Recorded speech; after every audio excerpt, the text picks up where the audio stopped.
will be it.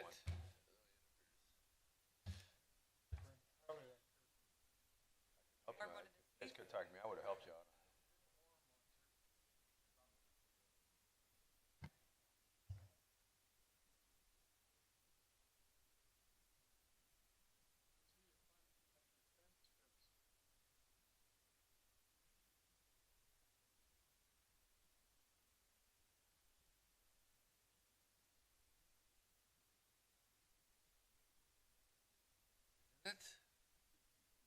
So you're it, Ken? I'll be it. Good back there? Very cool. All right, Gail will call the Board of Public Works and Capital Assets meeting to order of April 11, 2023. Roll call, Gail is here. Zarnecki here. Seifert here. Go here. Thank you, Bob. All right, Gander at the minutes, any additions, corrections, deletions, etc. Otherwise, we'll take a motion then. Seifert moves to approve the minutes of March 14th, 2023. Scully seconds. Roll call, Gail, aye. Zarnecki, aye. Seifert, aye. Scully, aye. Just for the note, Carly, Goosey's out, so Rich is out as well. Rich's last meeting as a public official, he had a bail. Oh well. Windows come first. Matt, or who wants review of common council, or Carly, right? Sorry. Yeah, I can Common do. council actions. Yes. So, just a couple of things. So I wanted to go through on the March 21st meeting. We accepted the 2022 annual report for our stormwater permit. So that's something that happens every year. And that was approved. And then at the April 3rd meeting, just a couple of things for fire. So the two engines were approved for purchase. So the ladder truck, as well as what they call the pumper, which is an engine. Both were included in the CIP, which you guys approved. And delivery for these trucks are not anticipated until 2026. So there's a bit of time before those come into the city. And then I'll hand it over to Matt for the engineering item. Yes, on April 3rd, we approved the CCTV for Rowan Estates sanitary sewer inspection, EPII. It was awarded for $22,770. If you have any questions, I'd be more than happy to answer them. We had approximately 50% participation from that subdivision, so what we anticipated, what we were looking for. Hopefully, we'll get a little bit more. One thing to note on this, we're doing a wet TV inspection, which allows us, hopefully, this will be the first time, I guess we should say that, for MMSD, hopefully this will allow us to see more water infiltration, clear water, maybe even identify some laterals that aren't participating to where we could reapproach these residents and try to get them onto the program. So we're trying something different, trying something new. Hopefully it works. Carly, I don't know if you have the numbers handy, but you guys know that fire trucks both came in a little bit above where we had budgeted. Yeah, I had just under 2 million for the ladder truck, and then just over $1 million for the regular engine. And so the regular engine, we didn't have a funding source figured out at that point. And this, because we have until 2026, there's plenty of time to figure out what that source will be. Questions of the staff? Great. Well, consider item number 5 then, the motion to approve the purchase of 2 super micro servers. Tom, Good morning, members of the board. My name is Tom Kramer, the IT manager. Today we are requesting approval to is purchase that working? 2 servers. No. These 2 servers were purchased in 2015 that we're replacing for about $31,000. The expected lifespan of these servers are 5 to 7 years. They run about 40% plus of the city's infrastructure. So they're all virtualized servers on these 2 servers. And it runs all important things, email, payroll ERP system. So if these servers go down, a good portion of the city's going down with it. So we're looking to replace these this year, and if you have any questions, happy to answer. How old is our servers now that we have? The servers that these were replacing were bought in 2015. So they are past their, they have 5-year warranties on them. We'll traditionally run servers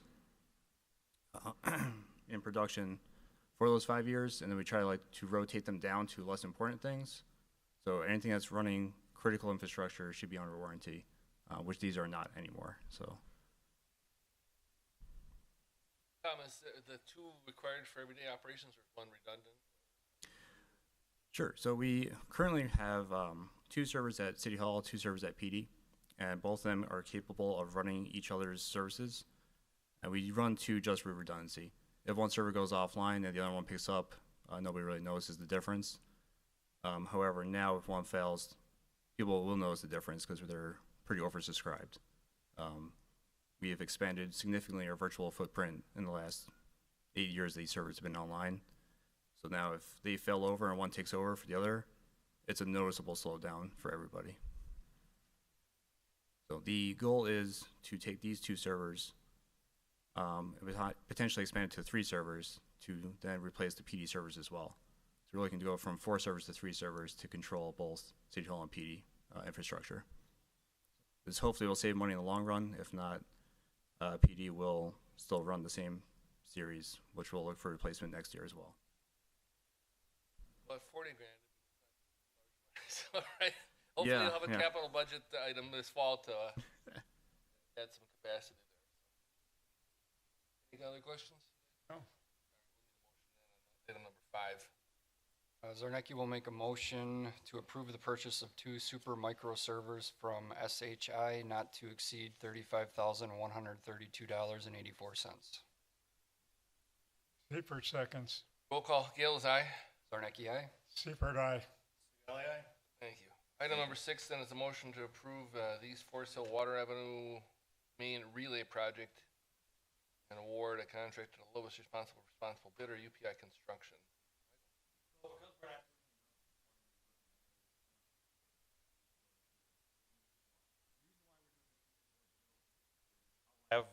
Thank you. Howell Avenue will be replaced. The piece of Forest Hill that's east of this section has been replaced already. We've got a small section, 600 feet, that's still the old 1960s main. So we need to replace that in order to have that whole area new, fresh, if you will.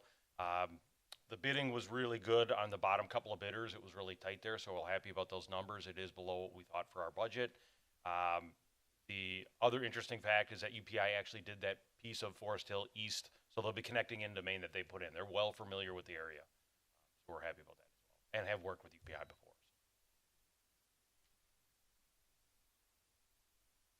Questions?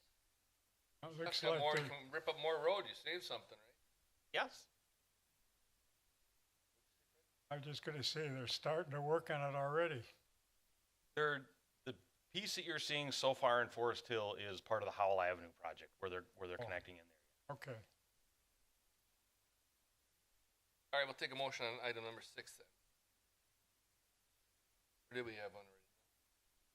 Seifert moves to approve the East Forest Hill Avenue Water Main Relay Project and award construction contract to the lowest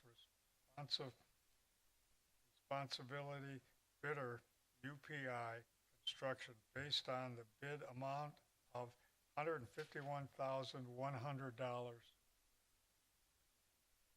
Scully, second. Roll call. Gale is aye. Zarnecki, aye. Seifert, aye. Scully, aye.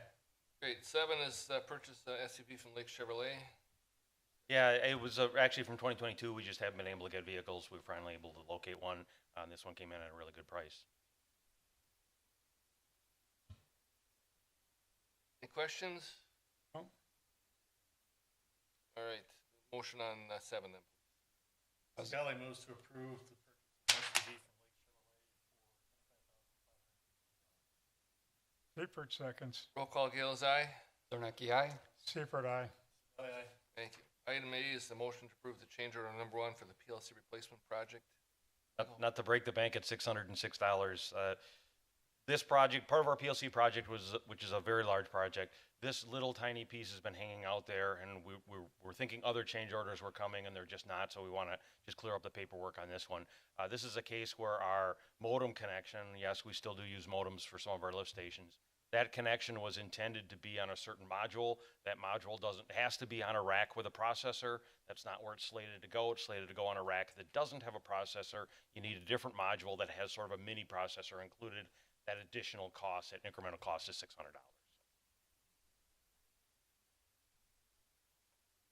All right. I asked Andrew why these were, because we had a couple of these come to council last week that were kind of Yeah. small money, and apparently just because they're part of contracts, they have to come Yes. before Yeah, council. that's normally what we do the change orders. Yeah. Otherwise, we wouldn't bother, but That's good. that's why they're here. Otherwise, you know, Mike could take it out. I of know, his- just write it out of the petty cash. Yeah. right? All right, we'll take a motion then on eight.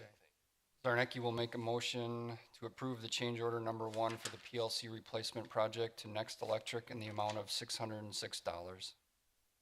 Seifert seconds. Roll call, Gale is aye. Zarnecki, aye. Seifert, aye. Secali, aye. Great, thank you. Item number 9 is a motion to approve the change order number 1 for the Susan Drive Water Relay Project. So continuing the fun that we're having, we're going to have a change order on a project that hasn't even started yet. Susan Drive they should be out there working next week, actually. They've laid out the barricades and that sort of thing. So they are sort of starting construction. The reason for this change order is the project was designed and intended and actually bid out to start last year. But due to supply chain issues, they couldn't get all the parts. They had to hold it off until this year. That I shouldn't say cost, but that incorporated asphalt price changes for this year. So it's a legitimate change order to catch up to this year. It's sort of a consequence of not having the parts last year.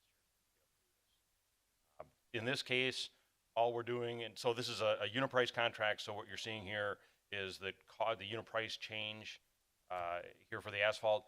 All we're going to be doing is paving the trench that we put in. Later on, as part of the city paving project, the whole street will be repaved. So it's really, this is just subject to this portion. 1150, how incrementally were? Yeah, $11.50 per ton. So that's the increased cost from I that. understand, but Oh, okay. what was the previous? Is that the Delta? That's the Delta. All right, I don't have the previous for you. I don't think. never mind. Questions?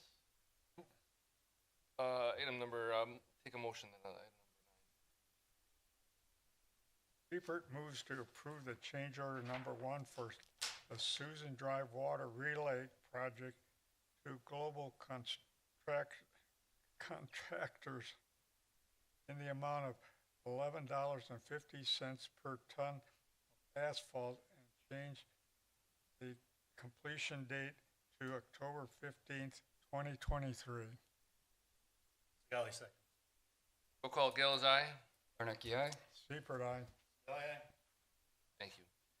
Item 10 is a motion, consider motion to approve progress payment number 1 for the Forest Hill Manor Water Relay Project. So this is a relatively large payment at $440,000. Represents all the work that the contractor's done to date on Forest Hill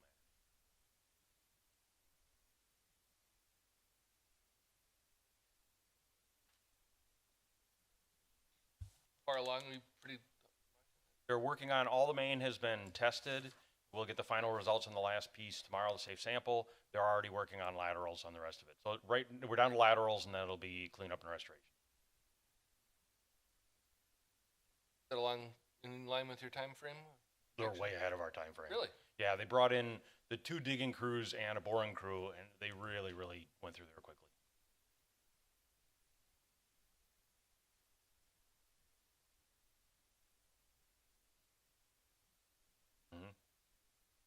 All right, we'll take a motion on item number 10 then.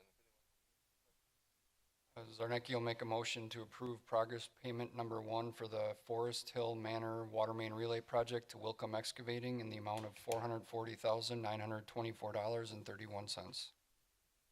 Secali, second. Roll call, Gale is aye. Zarnecki, aye. Seifert, aye. Secali, aye.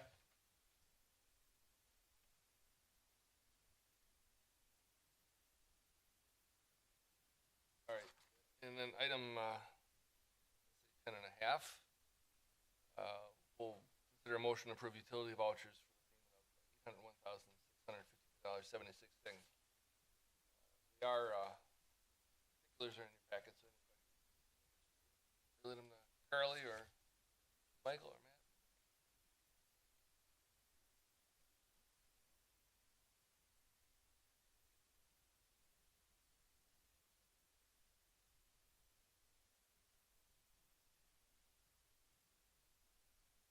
Anything? All right, we'll take a motion on that.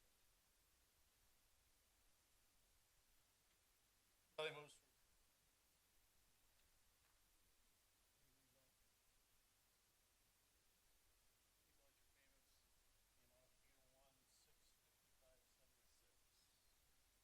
Seifert seconds. Okay, roll call. Gill is aye. Warnecki, aye. Seifert, aye. Kelly, aye. Thank you. Item 11, admin and ops reports. So I'll just talk a little bit about admin. The sales is up this year. You can see that from the report. On the commercial side, it's Aldi is the dominant factor there, and they have a leak, a fairly significant leak they're working on. Where's that, Mike? Aldi, the warehouse on 13th and Okay. Highway 100. On the industrial side, We Energies, their usage is up. We think they may have a leak. I know they've got people working on leaks down there. They're investigating that. Crotho Laundry is up. That seems to be due to the business, and Stella and Chewy's is up. Those are smaller amounts, but that represents the 19% increase there. Public Authority, and I think we talked about this before, is the USPS, the Postal Service on Pennsylvania and College. That's up significantly. That's there. Engineering-wise, the PLC project, the very first line or very first section there suggests that the project's going to be pushed off till fall. We're not ready to pull that trigger just yet, but it very likely could. We're waiting for replacement parts to be installed. They were supposed to be here already. They're not. The way production is going, it's ramping up this year quite quickly. If that continues, we're going to have to shut this project off until the fall sooner than we had hoped, but we're kind of earmarking the mid-May era to make that decision.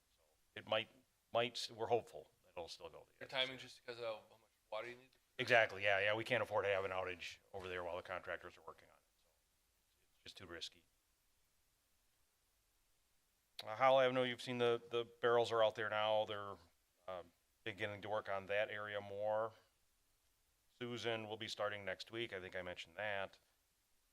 On distribution, we had a couple of unique ones. The first one was a little bit more standard water main break. The second one, I always receive a message when we have a water main break, and the text I got from Darren this time said car plus fire department equals water main break, or I should say car fire. So that's exactly what happened out there. There was a box truck on fire due to the use of water, most likely just exposed some of the weakness in the main. We were out there. It was a fairly significant event. Where it broke was right underneath a storm sewer, so that was destroyed, replaced. The catch basin over there wasn't in the greatest condition, but DPW came out and helped us with the storm sewer. They rebuilt the catch basin, so there were a lot of people working out in that area at one point in time over the next several days, and it did turn out really nice, actually. First. Right. Yes. Water lateral repairs, it's just a little bit unique on Pennsylvania in that the person noticed water leaking in their front yard. They're not connected to city water, but we put in laterals to properties that might want to use it. That lateral was leaking at some point. We just dug down at the corp at the main and shut it off. So if they ever want city water in the future, we are going to have to do a little extra repair there to get that up and running. But it was sort of an easy fix on that street that is hard to work on. Does that get recorded anywhere? We have record of all of that. Yeah. Howell Tower and Sycamore Tower went down. I think I may have talked about this before. We had those down for inspection. It both happened at the same time, along with our backwash tower. It actually worked out really, really well. Everyone worked together on doing that. It was a bit of a sort of a scary moment having those elevated storage facilities down and not having sort of the control of the pressure that you'd like to have or that reserve water. They were down for several days. And it worked out just fine. We're actually helping Franklin. They're doing the same thing on one of their towers coming up. We're going to do a test next week on that to see how their system performs, which I know it'll perform fine. and then they'll be doing the same thing. It's once every 10 years you have to do a dry inspection, and they are a little terrifying, not having that in your system any longer. Next year, we're doing our 6 million gallon reservoir as a dry inspection, so we're, of course, nervous already about that. What sort of ties into this just a little bit, and it happened this month, so it's not in this report, is we had a lightning strike at Orchard Hills Pump Station. It took out, we've been working last week, I think I spent all day Wednesday, just about all day Thursday there. It took out a lot of electronics. Trying to find it, it was not very predictable. Things were acting just funny, goofy. After we've got it all down, we've still got some parts on order. Hopefully they'll get it here on Thursday. Right now the pump station's dead in the water. We can't use it. We can't control the pump speeds. We can turn them on and turn them off. We can't control their speeds, so they're all operating at minimum. So been working with the operators. They know about it. We didn't always have that station, so certainly the older operators are familiar with operating that zone and then what serves Franklin without having that station. It's the younger operators, the less experienced operators, that this is a little something new for them. Fine. Worked out well with the training, and they're able to handle it. So we're going to be fine, but that was kind of a tough one. Looking for ways to try and prevent that in the future. We have some ideas. We don't like some of them, so we're still working through that, how to try and prevent this. This is not the first time we've had a lightning event at that station. It's probably happened 4 times. This is the worst one, though. It took out a lot of stuff. It is, we always want to put water towers on the highest land, so that is high land in that area. We don't know, our tower doesn't get hit. That's the odd point. We've got fragile antennas up on top, and the radios are working just fine. We don't see any evidence. Someplace it's striking. Now, the woods kind of northeast of us, whether it's hitting something in there, we're not sure, but what we believe is happening is as that lightning contacts with the ground, it's discharging into the ground and spreading out.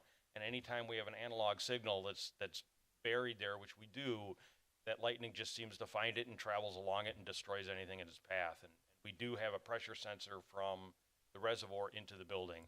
That's our vulnerable spot.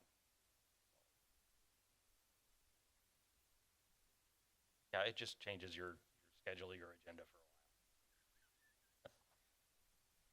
a while. Plant operations, the only thing really on there is the average turbidity was up quite high for us, and I sort of giggle in our manager meeting in that 5 NTU is not high at all. It's really, really low. But compared to Lake Michigan, lately in Lake Michigan, it's we're in the 1s and 2s on a rain event on the high time. 5 is pretty high for us right now. It's not as high as it used to be 20 years ago, 30 years ago, and compared to elsewhere in the country, this is nothing. So yeah, it's just a perspective thing, I suppose. And that was it. Questions for Mike? No?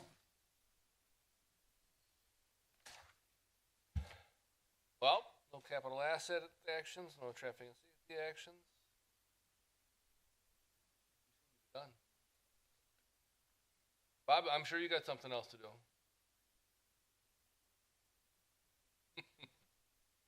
We'll take a motion for adjournment then. Seifert moves to adjourn the meeting. 9:25. Sally seconds. Great. Roll call. Gills, aye. Zernicki, aye. Seifert, aye. Sally, aye. There we go.